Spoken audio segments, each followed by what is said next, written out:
Hello, everyone, and welcome to EduMatch. Follow along with us at bit.ly/tweettalk78A, as well as on Twitter with the hashtag EduMatch, as well as the hashtag Google EI for tonight's very special episode.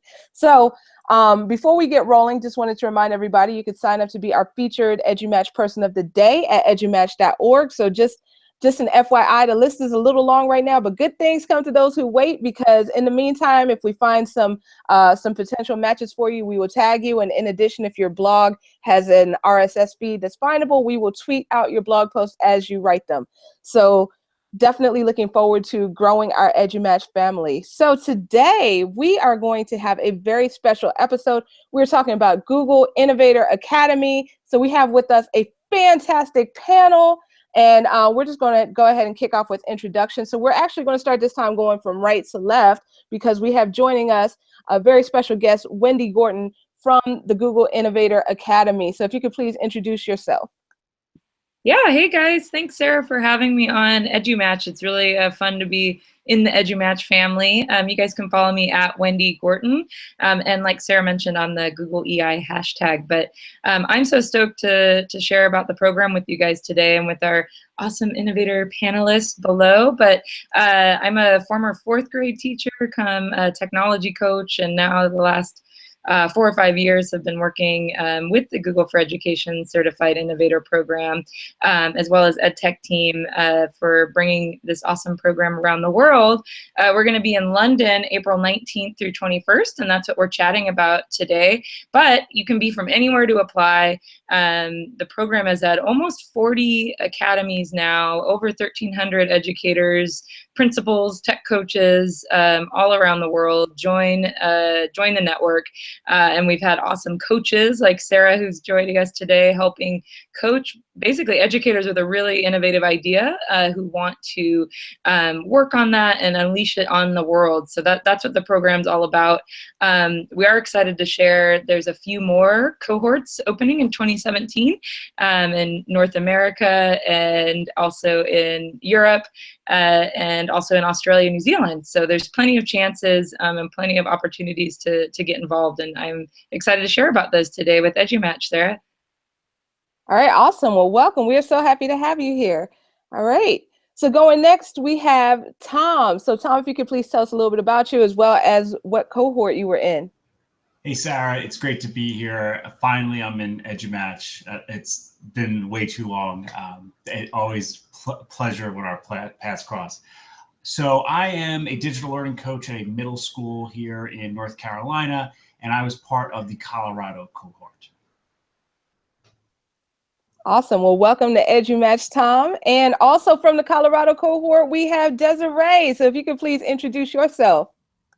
Hi, I'm Desiree Alexander, aka Educator Alexander, and I am an instructional technology supervisor in Shreveport, Louisiana, and I am the founder and consultant for my educational consulting company, Educator Alexander. You can follow me at Educator Alex, and I was in the fabulous Colorado cohort. Awesome, awesome. Lots of Colorado folks here, but we also have somebody here from a different cohort. So Carla, if you could please tell us about yourself as well as your cohort. Hi, I'm Carla Jefferson. I'm an instructional technology coordinator for a rural school district in South Carolina, and I was a part of the Toronto cohort. That is awesome. Very, very happy to have you back here with us, Carla. So thanks for joining us. And I was part of the ATL 14 cohort. Woo, woo, woo. And I was also a coach in Colorado for 2016. So that was such a great experience. So so the first question I'm going to ask, I'm going to pass it over to Wendy. Can you tell us a little bit about like the UK cohort that's coming up now, like deadlines and what people need to know about it? Definitely. This is actually the third cohort in London. The 2010 was the first one that I was at as an innovator, and then we've been there in 2012 and now coming back. And it does take place at Google London, so you do have to physically come April 19th through 21st. So as you're preparing to apply, be sure to check your calendar and make sure you're available for that. But it is a year-long program, so you get a year long of support and mentoring to finish your innovation project in whatever form that might be. But to get it, you got to apply, right? So you got to go for it, and application is due March 6th. So you have plenty of time to take the prerequisites, which is the Google for Education Level 2 certification. And I'll drop some links in as well, but that's kind of your first step. And the second one is to film a vision video of whatever idea that you might have to change education. You want to share that and capture that in a video and a deck. And I'll also share a link. It's a bit.ly/innovator cohorts with an S. You can see all of like Carla and Desiree and Tom in a little lookbook, so you can kind of get your mind going with what their projects are and connect with them, ask questions. It's a huge community, just like EduMatch, of people who want to connect, want to collaborate. And so if you have questions about the application or want someone to look at your video or your deck, these are all great people to give feedback to for sure. But March 6th is the deadline, and then in March we'll also announce the next cohorts as well for 2017. So that's just a few details, Sarah, but I'm happy to answer any more that come up, and excited to hear from the panelists too. Absolutely. Great information. Thank you so much for that, Wendy. And just wanted to remind anybody who might be watching right now, if you have a question for the panel, you can either drop it on Twitter with the hashtags EduMatch and Google EI, or drop it in the live chat box going on our YouTube live page. So I see that Kathy just popped into YouTube Live. Hello, Kathy. And hello also to Leslie and to Anne. All right. So the question I'm going to ask our panelists is about application tips. So Desiree, we're going to start it off with you. What tips would you give to anybody who was interested in applying? Well, the best thing that I went to when I was thinking about applying was the webinar that Google gave, where they talked about different tips and things like that. And the one mistake that I was about to make was to make sure that my project was just all about Google. Google, Google, Google, Google, Google. And I was just going to make sure that I used every Google tool I knew, and even some I didn't know, and I just was going to Google it up. And that was what they said not to do. They said just pick something that you are truly passionate about, something that truly will change education, something unique. And it just completely threw everything that I was thinking out the window. And I chose something that I truly was passionate about, and that was what became my company. So I chose something that I was really passionate about, something that I really felt would actually help educators, that would change education, something that I thought that I could bring to the table. And that's what I went with, and I was accepted. So that's what I usually tell people, is to first of all, get all of that out of your head, clear your mind, and really concentrate on something that you are really, really passionate about. Because like Wendy said, you're going to spend a year or more on this working with your mentor. So you don't want it to be something that you're just doing to get in. You want it to be something that you are truly passionate about, that you can work on and grow. So that's my biggest tip.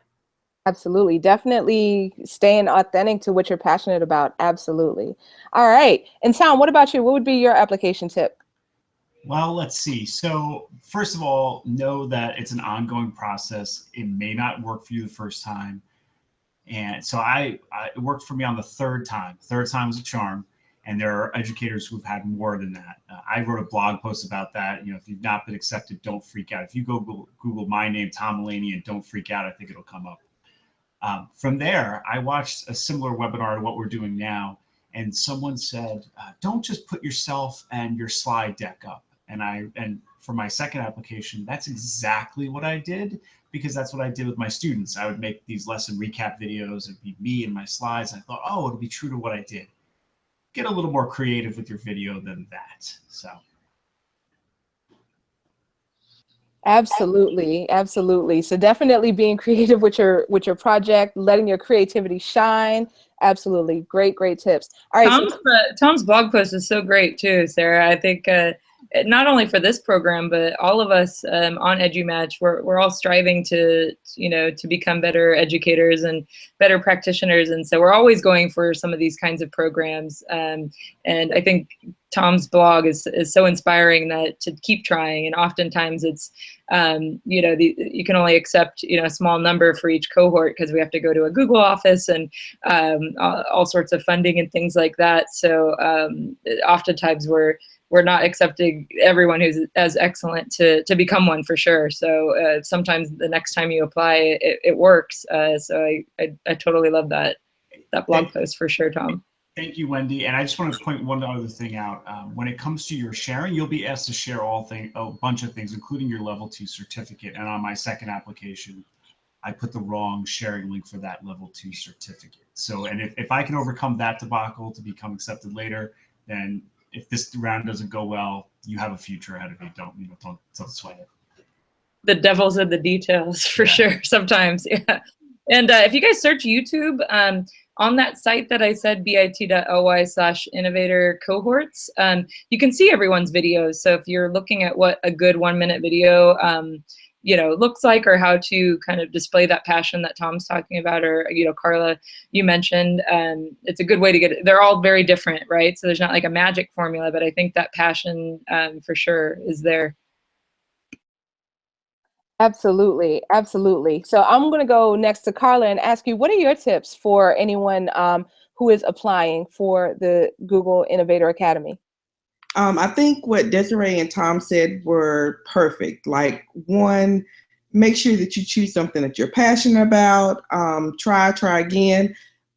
When I got accepted in Toronto, that was my second time applying. And also,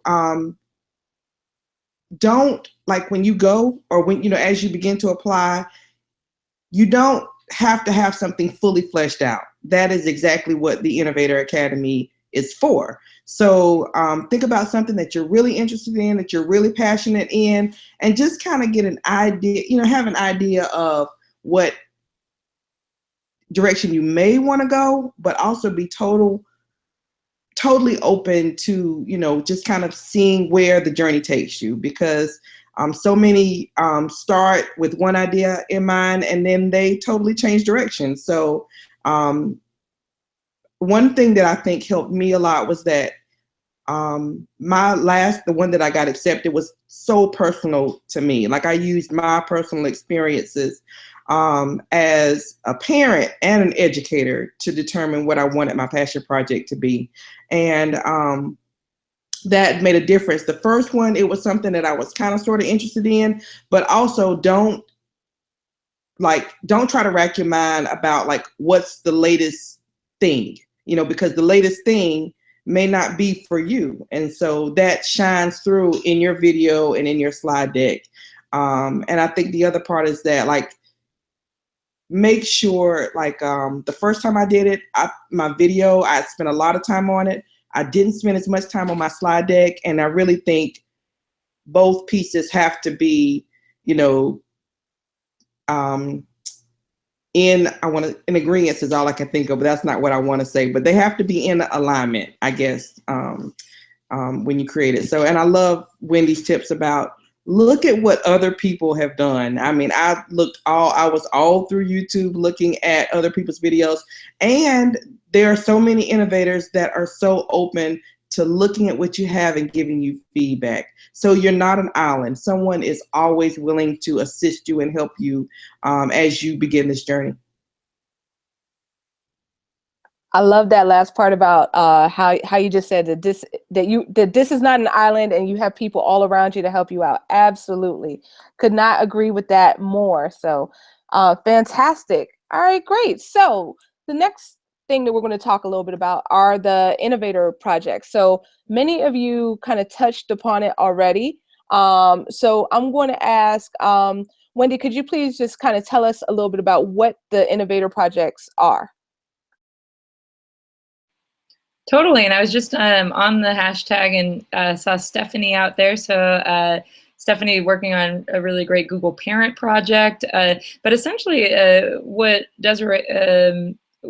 Carla mentioned about having something that may change, right? A lot of the innovators who've come through have changed their job role, right, halfway through the year, or perhaps their context changed, and so projects change, right? But you have this initial idea of something that fits your context right now when you're applying, and I think that original kind of problem or issue that you're facing and what your possible solution for it is really what you get the year to work on, and you get to collaborate and mentor with someone. You get exposure to Google for Education programs and products, right? So we had someone from our Mountain View cohort, Andrew Caffrey, who's was working on a add-on or an extension, and so having access to either a Googler who might be working on that, or the right people to see what you could do with that is really exciting as well, and having that year to post it, right? So Stephanie online right now has been getting really great feedback with a first version of that project, right? And being able to throw it out with your cohort, with the larger community. Another innovator, Austin Hoop, is just fresh in my mind, that was looking at kind of crowdsourcing and getting data for a Google Maps project. Being able to do that throughout the year and work closely with someone to refine it. But essentially, you want your project to be accessible and replicable to other educators, right? That's what it's all about. And there's a new Google for Education Transformation Center where we'll be posting the projects so that other teachers can find them and can use them and remix them and use them in different ways. So hoping that we get more educators like Kathy, who's watching right now, to apply and get their ideas out there for sure. Awesome. Absolutely. Absolutely. All right. So Desiree, how about you? I mean, Wendy pretty much summed up everything. She I don't know what else to really add, but with your kind of what Carla said too, with your project, that you don't have, and I hate to just repeat what she said, but you don't have to have this fully, baby ready to ship kind of idea. It could just be something that you're like, I'm really passionate about this. This is how I can help. This is how I see I can make a difference. And then you go with your application, your slide deck, and your video from there. And what I would add, and I don't know if this really fits into this or the tip part, is that with your project and with your application, truly show your personality. Show who you are. Get into it. If you're goofy, be goofy. If you're funny, be funny. Don't be boring. So if you're boring, don't be boring. Be someone else. But truly show your personality.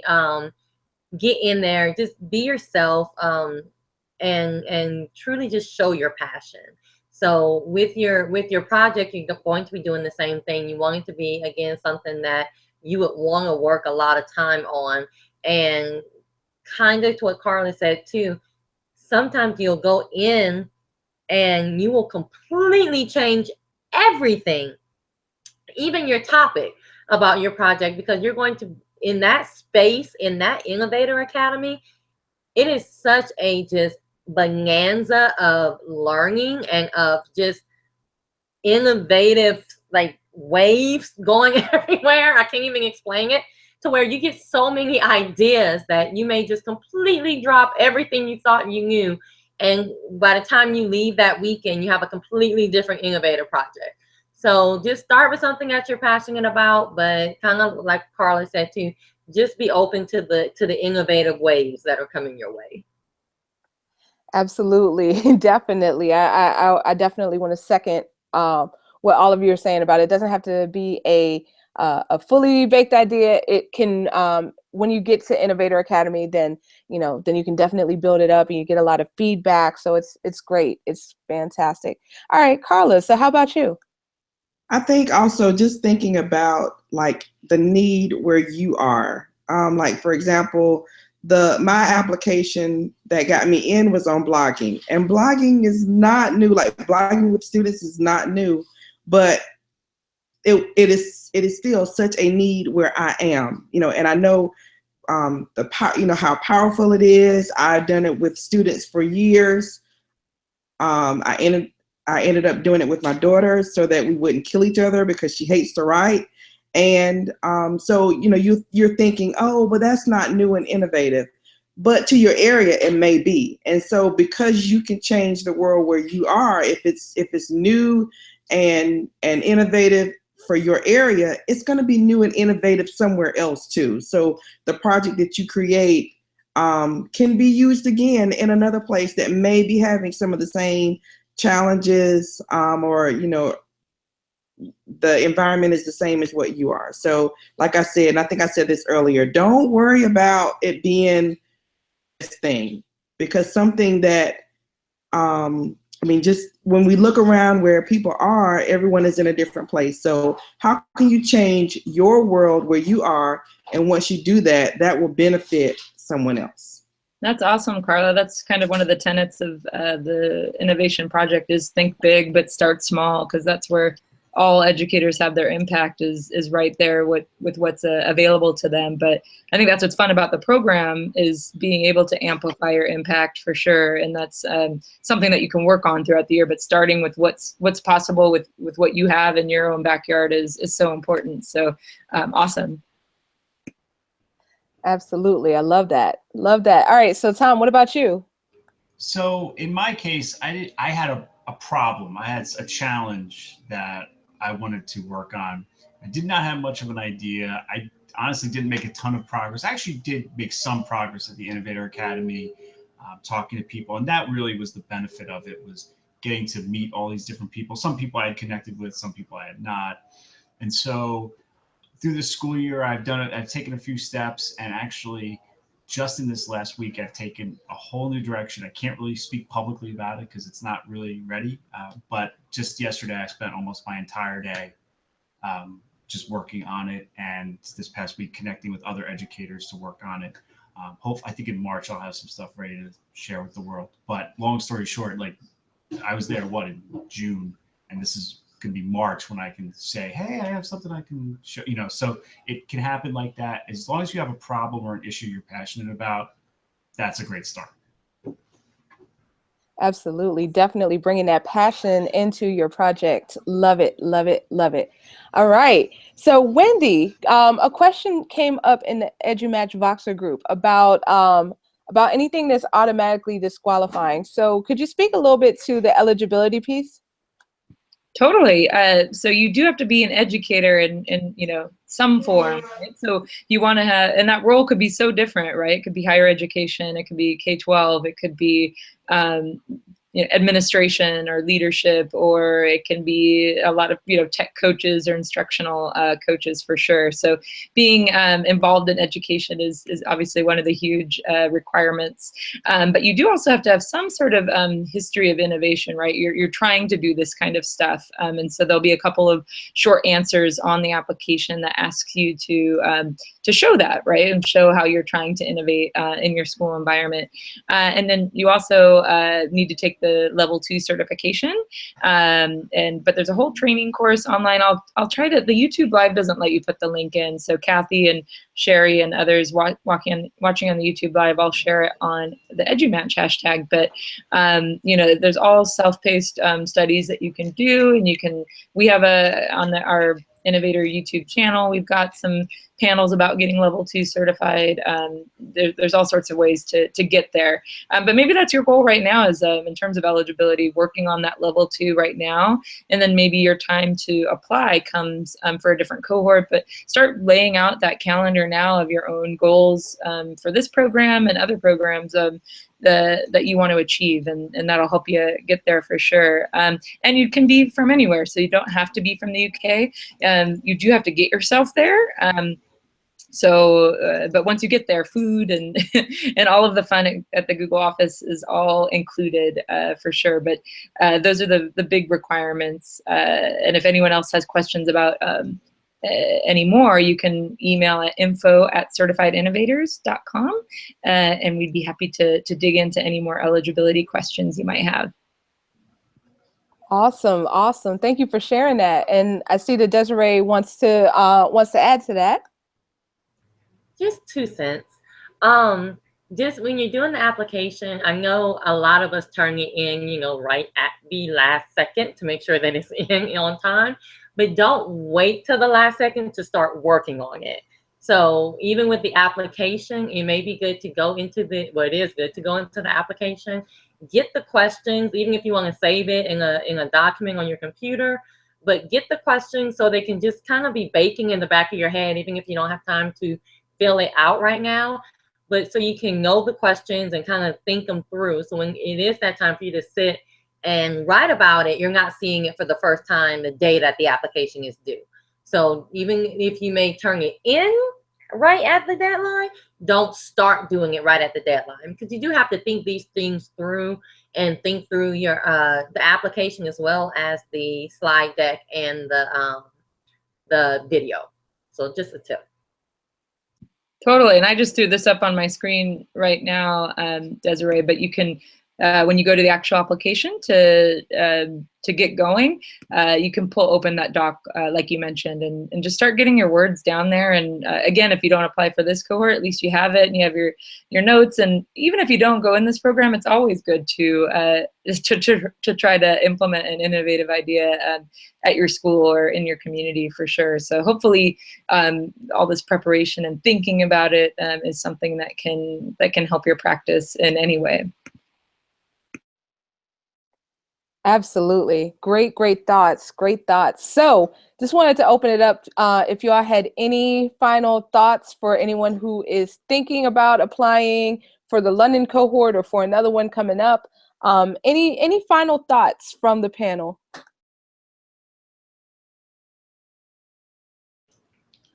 Hey, Sarah, I'll jump on that. I think, you know what, I think if you're applying, look at who is in your network, look at the people you're connected with on Twitter or whatnot. Maybe not people at your school, but people you're connected with. And I would seek those out as far as feedback. Like, do you know an innovator? Have you connected with them? Have you have you commented with them on their blogs or whatnot? Those would be the good people to reach out to for sure. Absolutely. Yeah, that's a great point. Definitely using the power of the PLN. Absolutely. And we have quite a few in EduMatch. So anyone who might be reading this who's in our EduMatch family, then please feel free to throw it out in the Voxer group, use the EduMatch hashtag, whatever you want to do, just connect with any of us. Great. All right. So Desiree, what about you? I would just say do it. Apply. Don't shy away from it, even if you're thinking, oh, well, there's so many people that applied. Just do it. Get the experience. Even if you don't get in this first time, it all chalks up to experience. It all chalks up to getting your name out there. Just do it. Go ahead and apply, get your idea, and then if you don't get accepted this first time, you can tweak it. And like Tom said, reach out to your PLN, see what they like and don't like about it. But you can't do anything if you don't apply. So do it. Absolutely. Absolutely. Just like the old saying goes, you miss 100% of the shots you don't take. I can tell you all when the application opened up in, I gotta say, March or April of 2014, I was just like, I don't know if this is going to work, but I tried it and it worked. So definitely have to second what Desiree was saying. All right. So going next to Carla. Yeah, I think I would definitely say whatever, but just do it. Don't, if you've done it before and you didn't get in, don't let that be a deterrent to you. I can honestly say that the Innovator Academy experience is one of the most amazing experiences I have ever had, because you're in the room with people who are just as passionate about teaching and learning as you are. So, definitely try, don't let it deter you if you haven't gotten in. And just, it's like I said, it is an amazing experience. And don't think that you have to be like, Queen Google, King Google nerd, it's just because it's not about the tools. And I think somebody said that earlier. It's not just about Google. I think Desiree said that. It's about teaching and learning and innovation and just changing the world where you are and just beginning that. And then also building a relationship. And so this is my story and then I'm going to be done. When I went to Toronto, that was during the time of Hurricane Matthew. And so I got to Toronto and I could not get back home. My flight was canceled that Saturday morning when I was leaving, and I couldn't fly out until Monday. I met people at Innovator Academy that came to the hotel. They picked me up. They took me out to meet their family. I mean, that's just the experience in itself. Yes, you know, we are interested in changing the game for our students, but you add family to your, I mean, that your PLN becomes a family and people that you can go to for questions and support. And you can't beat that for anything in the world. That is so true. It definitely your cohort and beyond becomes your family. I definitely agree with that. All right. And I'm going to pass it over to Wendy. Do you have any closing thoughts for anyone? Oh man, I just second the just do it nature of everybody's last comments. And Carla, I'm still remembering just the power of the people sitting during Spark Camp, which is a time when innovators can share what they're passionate about with each other, and sitting around the couches in Google Toronto and watching those videos of your kids and learning about that. That's so true. That's what the whole power of this is. And you ask anybody what their favorite part, and it's the people, and it's the network, and it's we just had our 10-year anniversary of the entire program and had 4 different celebrations in 4 offices around the world, and people connecting, and that's really what it's all about. I mean, their projects have changed, their jobs have changed, but they all still have that spirit of innovation and transformation in the classroom and in their communities, and that's what it's all about. So thanks for having us, Sarah, for sure. And I hope you all do apply March 6th for this cohort, and stay tuned in March for other 2017 cohorts around the world being announced. You can also nominate an innovator. So if you have somebody who's that you see that is showing potential for a program like this, on certifiedinnovators.com, there's a little nominate button at the bottom that you will send them an awesome email letting them know why you think they would be great for this program. So if you're not ready yet, or if you're also applying, but you have somebody else too that you think it would be fun, because we all know everything's more fun with a friend and a colleague to make change. So feel free to nominate as well. But and thanks so much, Sarah, for having us, and so great to hear from the different cohorts here on the panel, and so awesome to be part of the EduMatch family tonight. What a great conversation online. Thank you so much, Wendy. Thank you for joining us, and thank you to our panelists, the rest of our panelists as well. So Carla, Desiree, Tom, thank you all as well for joining us. All right, so we are going to tweet the transcript of the chat within the next 5 minutes, most likely, and the show will also be available as an iTunes podcast within the next few weeks. And yes, the window might be closed for the UK cohort, but there, as Wendy said, there will be many more that will be announced in March. So if you're listening to this somewhere down the line, then just check out the Certified Innovator program. It's amazing, gotta tell y'all, for real, for real, for real. All right, so come back next week. We are going to be talking about recruiting high school students into education. So that's going to be really cool. We're going to have Adam Brown, who will be our moderator for that. So anyone can be a panelist. So you can just leave a comment, or I'm sorry, you could sign up at tinyurl.com/EduMatch sign up. As long as you're an educator, we would love to hear your voice. And if you're interested in subscribing to the podcast, just go to bit.ly/EduMatch podcast. So see some of you in Portland for Integrate Ed later on this week. So everyone have a fantastic week. Thanks, guys.